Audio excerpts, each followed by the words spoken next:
Xin chào mọi người. 2 hôm trước thì em có nhận được chiếc Steam Machine này từ Aster Store để làm video.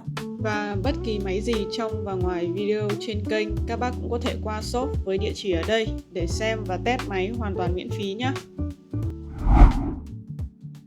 Đầu tiên thì em sẽ cho mọi người xem là cái hộp của nó trông như thế nào.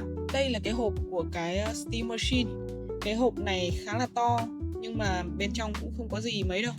Mở ra thì chỉ có đây là cái phần đựng máy này, và cái cục này là đựng dây dợ, dây nguồn, dây HDMI các kiểu. Vậy thôi, không có gì đâu.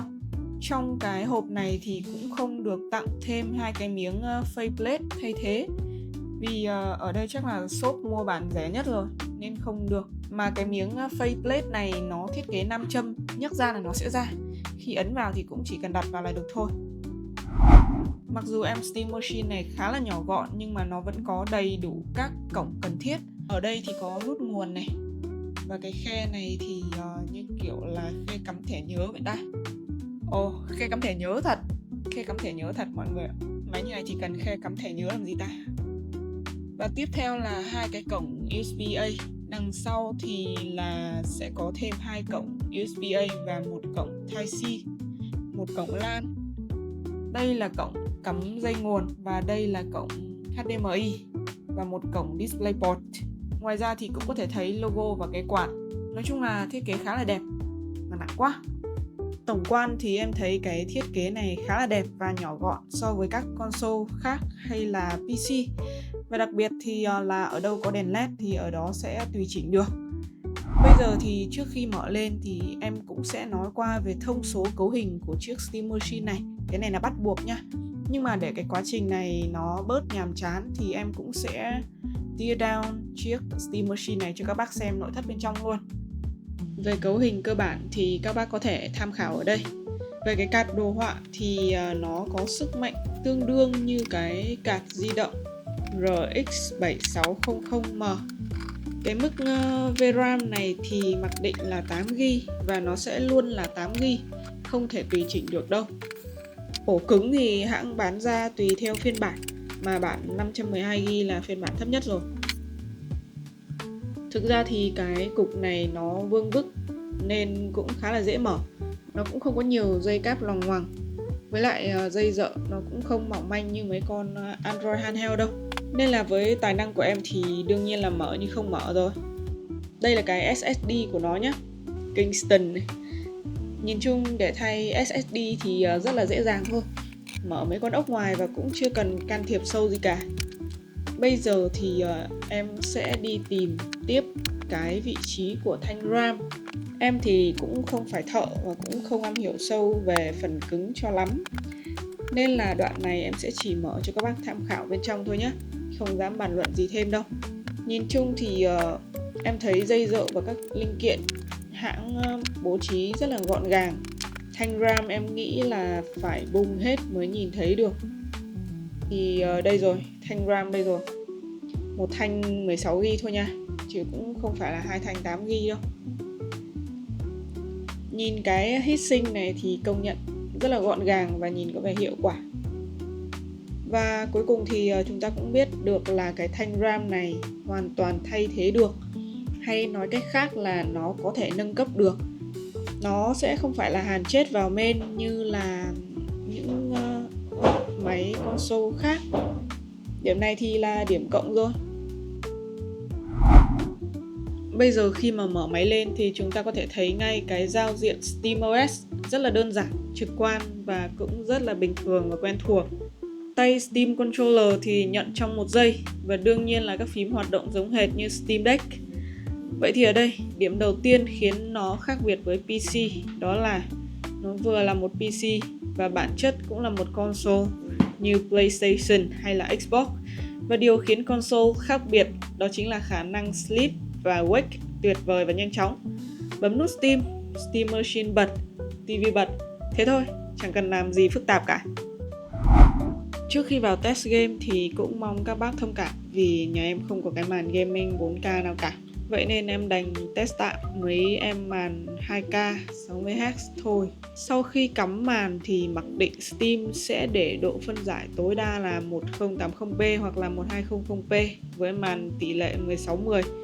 Nên nếu mà muốn chơi 2K thì đầu tiên là lại phải vào cài đặt để chỉnh tay thành tỷ lệ màn 2K. Hiện tại với game Wukong này thì em đang để 2 settings, không frame gen nha. Nhìn chung là game sẽ đạt từ 40 đến 50 fps, không cao nhưng mà đủ chơi. Nếu mà bật frame gen lên thì x2 fps thoải mái với một vài đánh đổi. Tuy nhiên là rõ ràng với hiệu năng thuần thế này thì nếu bật Ray Tracing sẽ không gánh nổi đâu. Để cho các bác thấy rõ hơn về hiệu năng Ray Tracing trên Steam Machine thì các bác có thể xem việc em nó xử lý game Elden Ring. Hiện tại thì em để Ray Tracing ở mức max luôn và đồ họa cũng là 2. Các bác có thể thấy ở đây là FPS khoảng từ 18 đến 28 FPS và nó không hề ổn định. Kể cả việc giảm Ray Tracing xuống 2 hay là low thì cũng không hề dừng ở mức chơi được. Nói tóm lại là phần cứng của Steam Machine thì không thể xử lý được Ray Tracing ở game này đâu. Cho đến khi tắt Ray Tracing đi thì chúng ta mới có mức FPS ổn định ở khoảng 60 FPS để chơi ở độ phân giải 2K và 2 settings. Đây là một hiệu năng khá tốt, tương đương với các mẫu laptop gaming hoặc là PC phân khúc cận cao cấp trong tầm giá mà tầm 1.000 đô. Bây giờ thì cùng test đến một con game khá là khó nhai với mọi hệ máy là Cyberpunk 2077. Con này thì hiện tại khi mở game nó đề xuất mức settings là Ray Tracing Low với đồ họa là High Ultra. Thì ok, em giữ nguyên như vậy và vào game test xem sao. Vào game lúc đầu có lẽ là thấy hơi bất ngờ đấy, được 60 fps mượt mà luôn. Nhưng càng chơi lại càng thấy vấn đề. Vừa lên xe ngồi và có dấu hiệu combat cái là FPS trồi sụt mạnh luôn, chỉ còn loanh quanh 40-50 fps thôi. Nhìn chung là không hề ổn định và FPS sẽ càng giảm mạnh khi có nhiều hiệu ứng, nhiều người. Vậy nên nó chỉ dừng ở mức tạm nhìn được. Và khi mà tắt Ray Tracing đi và giữ nguyên settings thì ta sẽ có game chạy gần như luôn ổn định ở mức 60 fps.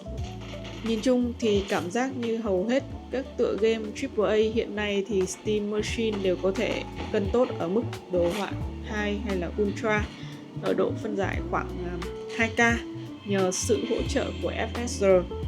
Nhưng mà khả năng xử lý Ray Tracing của nó thì thực sự rất đuối. Nếu như ở các tựa game trước chúng ta có quyền tắt Ray Tracing đi để đổi lấy hiệu năng, thì với những tựa game bắt buộc luôn bật Ray Tracing như Indiana Jones, Steam Machine sẽ phải đối mặt với thực tế phũ phàng. Như các bác có thể thấy thì hiệu năng sụt thê thảm. Ở high settings thì FPS chỉ loanh quanh đâu đó 15 FPS thôi, hoàn toàn là không chơi được. Cuối cùng thì em phải giảm xuống tận low settings để có được khoảng 40 đến 50 fps. Và cuối cùng nữa vẫn phải bật frame gen lên để có thể có được một hiệu năng ổn định với mốc ít nhất là 60 fps. Và rõ ràng là việc bật chồng chéo các công nghệ upscale từ một độ phân giải gốc quá thấp sẽ chỉ khiến hình ảnh hiển thị trên những tấm nền 4K với kích thước lớn trở nên thì trông sẽ xấu xí hơn mà thôi. Và ở đây chúng ta cũng có thể nói đến việc mục tiêu của Steam Machine là chơi mọi game AAA ở độ phân giải 4K 60 fps. Thực tế trải nghiệm đã cho thấy độ phân giải 2K chỉ thực sự ổn định khi tắt hoàn toàn Ray Tracing. Còn nếu dính đến công nghệ dò tia này thì ngay cả 2K cũng trở nên quá khó nhằn và bấp bênh. Vậy thì 4K không biết sẽ thế nào? Để có cái nhìn khách quan hơn thì mọi người có thể tham khảo thông số benchmark của kênh Linus Tech Tips với độ phân giải 4K. Đa số tựa game nó là một sự thất vọng, trừ game Shadow of the Tomb Raider có một hiệu năng vượt trội hơn. Mà game này thì cũng cũ rồi. Có một chi tiết khá là buồn cười là ở thời điểm ra mắt thì trên trang chủ của Valve vẫn để dòng chữ quảng cáo mập mờ là chơi 60 fps với công nghệ của AMD. Nhưng mà ngay sau đó thì trước làn sóng phản ứng của các reviewer, hãng đã phải vội vã sửa lại thành chơi 4K với công nghệ FSR 4.1. Dù sao thì đây cũng là một nỗ lực tỏ ra thật thà, đáng ghi nhận từ phía Valve. Nhìn chung là Steam Machine có thể cho chúng ta trải nghiệm chơi được game, nhưng để chơi tốt và đẹp thì chưa. Các bác càng có những màn hình lớn, công nghệ màn hình tiên tiến thì cái chiếc Steam Machine này càng bị bỏ lại về phía sau. Việc ép dùng FrameGen và FSR để cho hiệu năng tốt hơn sẽ khiến đồ họa vỡ vụn, mờ nhòe.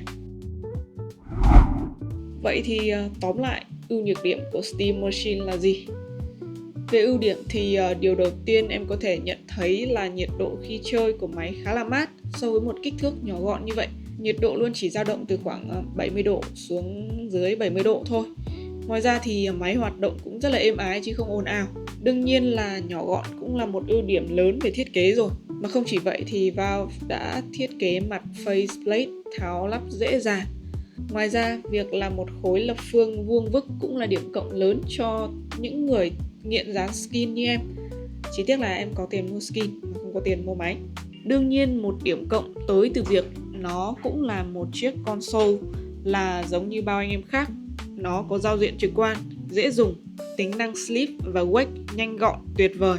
Hoàn toàn là điểm mạnh của cả SteamOS. Cũng cần nhắc lại một điều nữa là chúng ta hoàn toàn có thể thay thế phần cứng như là RAM và SSD cho Steam Machine một cách dễ dàng, trong thời điểm mà hầu hết các console khác chọn việc hàn chết linh kiện và bo mạch chủ. Mà sao toàn thấy ưu điểm vậy nhỉ? Thực ra Steam Machine không hề có nhiều điểm yếu, nhưng điểm yếu của nó thì lại là chí mạng. Đó chính là cái mức giá của nó quá đắt đỏ so với hiệu năng thực tế mà nó có thể đạt được. Và các bác sẽ còn thấy kinh khủng hơn nhiều khi nghe đến cái giá của nó khi về tới Việt Nam. Hiện tại là phải khoảng tầm 40 triệu đồng cho phiên bản thấp nhất. Vậy thì sau tất cả những trải nghiệm trên, các bác có sẵn sàng đặt lên kệ TV một chiếc Steam Machine không?